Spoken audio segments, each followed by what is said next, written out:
श्री स्वामी समर्थ. स्वामींचा आशीर्वाद या चॅनेलवर आपले स्वागत आहे. स्वामी आपल्या सर्व चांगल्या इच्छा पूर्ण करोत ही स्वामींच्या चरणी प्रार्थना.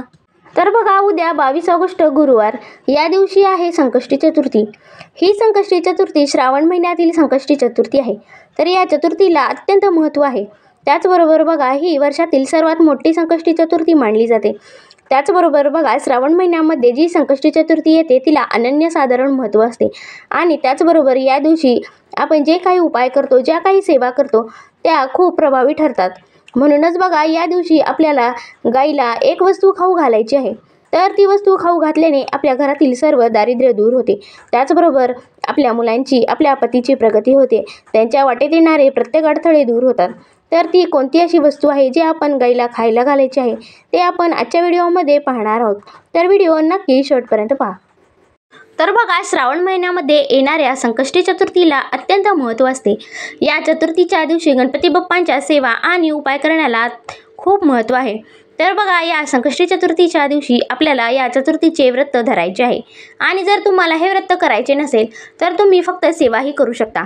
त्याचबरोबर बघा, या संकष्टी चतुर्थीचे व्रत केल्याने आपल्या मनातील सर्व इच्छा मनोकामना पूर्ण होतात. त्याचबरोबर बघा, आपल्या ज्या काही कार्यामध्ये अडथळे येत आहेत ते सुद्धा दूर होतात.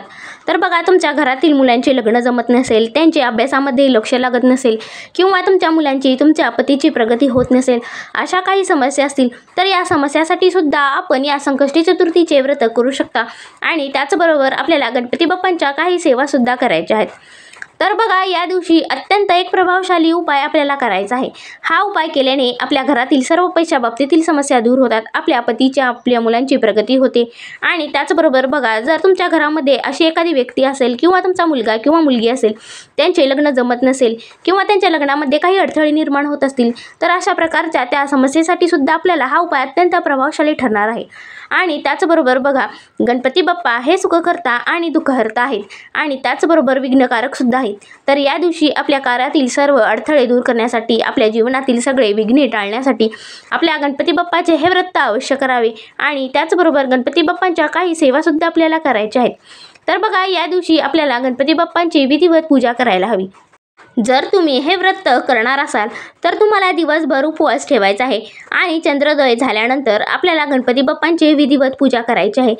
त्यांना त्यांच्या आवडीचे मोदकांचा नैवेद्य दाखवायचा आहे. आणि त्याचबरोबर बघा, गणपती बाप्पाला आपल्याला दुर्वा आणि जास्वंदीचे लाल फूलसुद्धा व्हायचे आहे.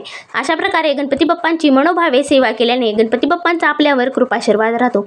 त्याचबरोबर बघा, गणपती बाप्पांची अत्यंत प्रभावशाली आणि सर्वात आवडती सेवा म्हणजे गणपती अथर्व शीर्षाची सेवा.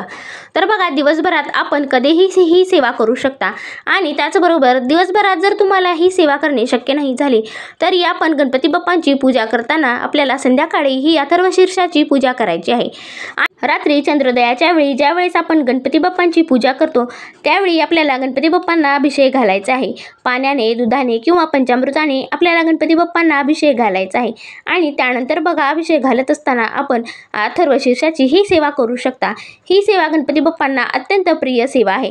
आणि त्याचबरोबर बघा, ही सेवा केल्याने गणपती बाप्पा लवकर प्रसन्न होतात असे सुद्धा म्हटले जाते.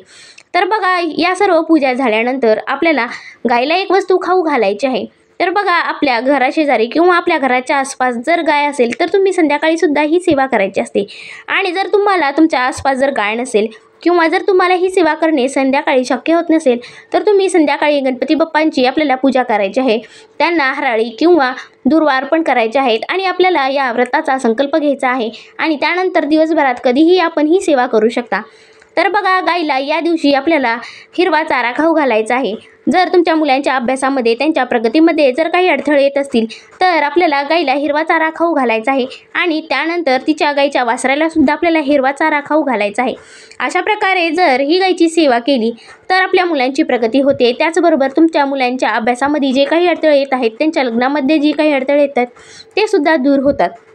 तसेच बघा, आपल्या घरामध्ये जर खूप अडचणी आहेत, खूप दरिद्रता आहे, तुमच्या घरामध्ये सतत कटकटी भांडणे हे आहेत आणि जर तुमच्या मुलांची प्रगती होत नसेल, तुमच्या पतीची प्रगती होत नसेल, तुमच्या घरामध्ये अनेक पैशाविषयी काही वाद असतील किंवा आर्थिक प्रगती होत नसेल, अशा प्रकारच्या ज्या काही समस्या असतील, नोकरीविषयी समस्या असतील, व्यापार उद्योगधंदा जर तुमचा व्यवस्थित चालत नसेल, पैशाच्या बाबतीत खूप तंगी चालत असेल, अशा प्रकारच्या जर तुमच्या घरामध्ये काही समस्या चालू असतील, तर या दिवशी सुद्धा आपल्याला गायची पूजा करायची आहे आणि गाईला आपल्याला थोडासा गूळ खायला घालायचा आहे।